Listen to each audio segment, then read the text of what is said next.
Good morning, my dear students. Welcome to Social Science class. Term 1, Class 8, History Lesson 3, Rural Life and Society. Dear students, today we are going to learn from the lesson Rural Life and Society. கிராம வாழ்க்கை முறையும் சமூகமும். பாப்னா revolt 1873-76. பாப்னா கலகம் 1873 முதல் 1876 வரை. பாப்னா peasant uprising was a resistance movement by the peasants against the oppression of the zamindars. இந்த பாப்னா கழகம் ஏன் ஏற்படுகிறதுன்னு சொன்னால், குறிப்பாக ஜமீன்தார்களின் அடக்குமுறைகளை ஏற்க முடியாமல் அங்கே இருக்கக்கூடிய விவசாயிகள் புரட்சியில் ஈடுபடுகிறார்கள். இதுதான் பாப்னா கழகம் என்று அழைக்கப்படுகிறது. பாப்னா peasant uprising was a resistant movement by the peasants against the oppression of the zamindars. அதாவது ஜமீன்தார்களின் அடக்குமுறைகளை ஏற்க முடியாமல் அவர்களுக்கு எதிராக இருக்கக்கூடிய ஒரு அமைப்புக்குழு, இந்த விவசாய குழுக்கள் அனைவரும் ஒன்றாக சேர்ந்து புரட்சியில் ஈடுபடுகிறார்கள். ஸோ பாப்னா என்கிற இடத்தில் இது நடக்கிறது. So it is known as the Pabna revolt in 1873-76. It originated in the Yusuf Shahi Pargana of Patna in Bengal. இது வங்காளத்தில், குறிப்பாக பாப்னா என்கிற இடத்துல யூசுப் ஷாகி பர்கனாவில் இந்த புரட்சியானது முதலில் தோன்றுகிறது. It was led by Keshab Chandra Roy. இந்த போராட்டம் யாரால் துவக்கி வைக்கப்படுகிறது? கேஷப் சந்திர ராய் என்பவரால் இந்த புரட்சியானது ஆரம்பிக்கப்பட்டது. The zamindars routinely collected money from the peasants. அதாவது இந்த ஜமீன்தார்கள் விவசாயிகளிடமிருந்து வரி வசூல் செய்யக்கூடிய பழக்க முறைகளை அன்றாடம் ஏற்படுத்தி கொண்டு இருந்தார்கள். By the illegal means of forced levy, ababs, enhanced rent and so on. இவர்கள் அந்த zamindars routinely collected money from the peasants. அவர்கள் தினமும் வரி வசூல் செய்யக்கூடிய பழக்கத்தை கையாண்டு கொண்டிருந்தார்கள். By the illegal means of, சில நேரங்களில் சட்டத்திற்கு உட்பட்டும் சில நேரங்களில் சட்டத்திற்கு உட்படாத வரியையும் அவர்கள் அந்த விவசாயிகள் மீது விதித்து வரி வசூல் செய்து கொண்டிருந்தார்கள். Forced levy, upwards, enhanced rent and so on. சில நேரங்கள் வரியை முறையாக செலுத்தி இருந்தாலும் மீண்டும் வசூல் செய்யும் பழக்கம் இருந்தது. Peasants were often evicted from the land on the pretext on non-payment of rent. Peasants were often evicted from the land. அந்த நிலத்திலிருந்து அவர்கள் வெளியேற்றப்பட்டார்கள். On the pretext on non-payment of rent.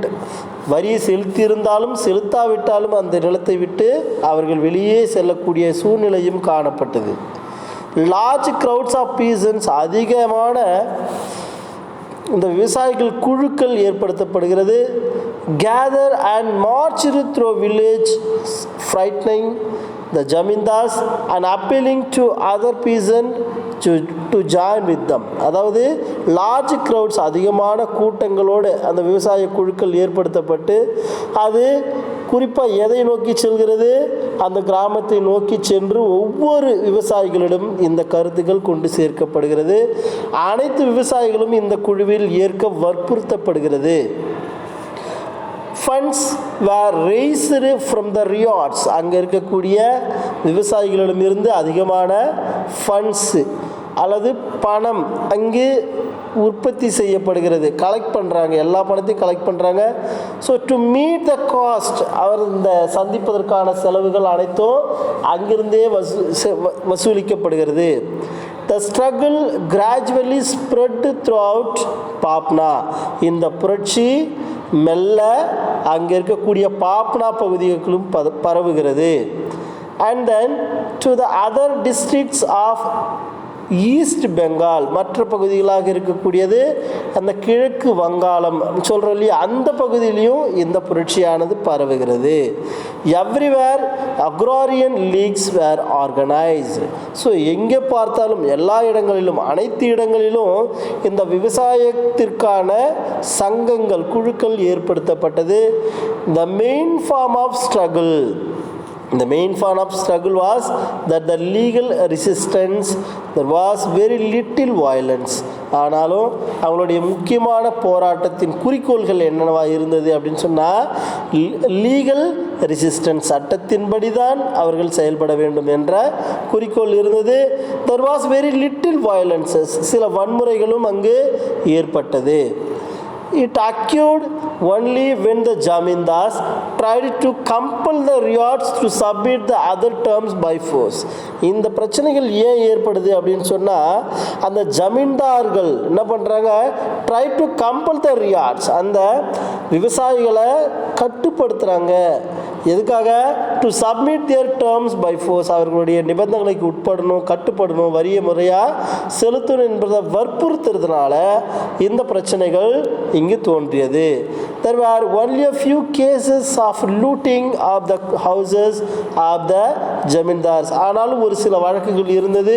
ஜமீன்தார்களின் வீடுகளும் அங்கு கொள்ளையடிக்கப்பட்டதற்கான அதிகமான வாய்ப்புகளும் இருந்தது. A few attacks on police stations, ஒரு சிறிய தாக்குதல்களும் இருந்தது. எதன் மீது? அங்கே இருக்கக்கூடிய காவல் நிலையத்தின் மீது சிறிய தாக்குதல் நடந்தது. took place and the peasants also resisted attempt to the execute court decreases. அதாவது என்ன, அங்கு நீதிமன்றங்கள் அந்த காவல் நிலையத்திற்கு வழங்கியிருந்த தீர்ப்புகளை அவர்கள் நடைமுறைப்படுத்தும் பொழுது சில பிரச்சனைகள், இந்த வயலன்ஸ்லாம் ஏற்பட்டிருந்தது. hardly jamindars or jamindars agent were killed or seriously injured. ஒரு சில நேரங்களில் கடினமான அளவில் ஜமீன்தார்கள் அல்லது ஜமீன்தார்களுக்கு ஏஜெண்ட்டாக இருக்கக்கூடிய அந்த முகவர்களும் சில நேரங்களில் கொல்லப்பட்டார்கள். அண்ட் சீரியஸ்லி இன்ஜூர்டு, அதிகமான காயங்களும் அவர்களுக்கு ஏற்பட்டிருந்தது. In the course of the movement, இந்த இயக்கம் இப்படி நடந்து கொண்டிருக்கும் பொழுது the riots developed a strong awareness of the law and their legal rights. இதன் வழியாகத்தான் அந்த ரியாட்ஸ், அந்த விவசாயிகள் டெவலப்டு எ ஸ்ட்ராங் அவேர்னஸ், அவர்களுக்கு ஒரு நல்ல விழிப்புணர்வு கிடைக்கிறது, விழிப்புணர்வை வளர்த்துக் கொள்கிறார்கள். எதை பற்றி? ஆஃப் த லா, சட்டங்கள், அண்ட் தேர் லீகல் ரைட்ஸ், சட்டத்தின்படி அவர்களுக்கு இருக்கக்கூடிய உரிமைகளை பற்றியும் தெரிந்து கொள்கிறார்கள். And ability to combine and form, so ஒட்டுமொத்தமாக அவர்கள் ஒற்றுமையாக இருப்பதற்கான உண்மையான பொருளையும் புரிந்து கொள்கிறார்கள். Associations for peaceful agitations, so அதனால் அவர்களுக்கு சில சட்டங்களும் ஏற்படுத்தப்படுகிறது. என்ன சட்டம் சார் அப்படின்னு சொன்னால், அசோசியேஷன் ஃபார் பீஸ்ஃபுல் அஜிடேஷன், அமைதியாக இருப்பதற்கான ஒரு சில சட்ட உரிமைகள் கொண்டு வரப்படுகிறது. அதையும் அவர்கள் ஏற்றுக்கொள்கிறார்கள். அண்ட் தென் டெக்கான் ரியாட்ஸ், தக்கான கழகம் இன் 1875. தக்கான கழகம் ஏன் ஏற்பட்டது சார்? In 1875 the peasants revolted in the district of Pune. That event has been called the Deccan Riots. அதாவது 1875 the peasant revolted, அங்கு விவசாயிகள் புரட்சியில் ஈடுபடுகிறார்கள், கலகத்தில் ஈடுபடுகிறார்கள். in the district of Pune, பூனா மாவட்டத்தில் இந்த புரட்சி கலகம் ஏற்பட்டது. that event has been called the Deccan Riots. இந்த கலகம் அல்லது இந்த புரட்சி தென்னிந்திய கழகம் என்று அழைக்கப்படுகிறது.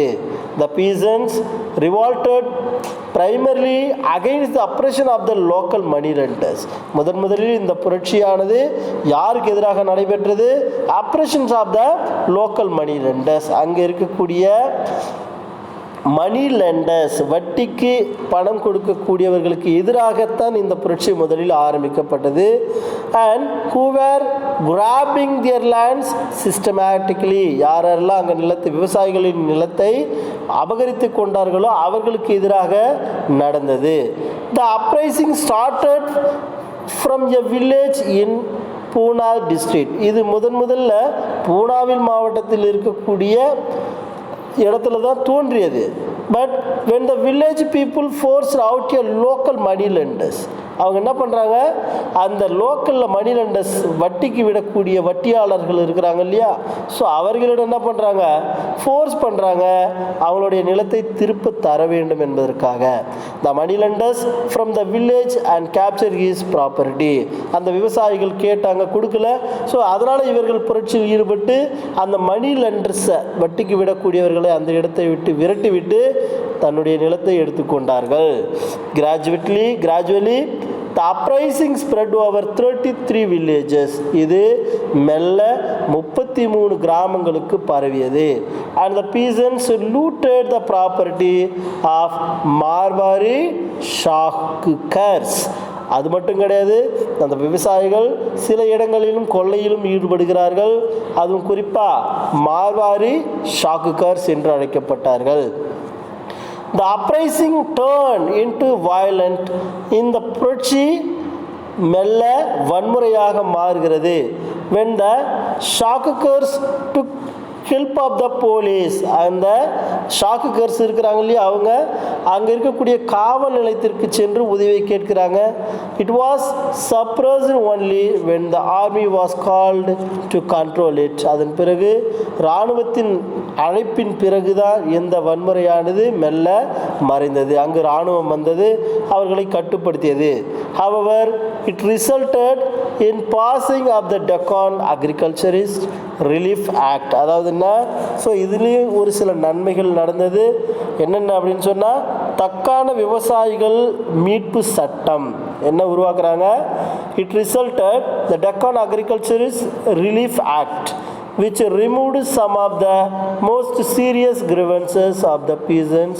அவர்களிடம் இருந்த மிக கொடுமையான சித்திரவதைகள் அனைத்தும் நீக்கப்பட்டது. தக்காணத்திற்கான விவசாயிகள் மீட்பு சட்டம் இங்கு கொண்டு வரப்பட்டது. Dear students, thank you for watching this video and have a great day.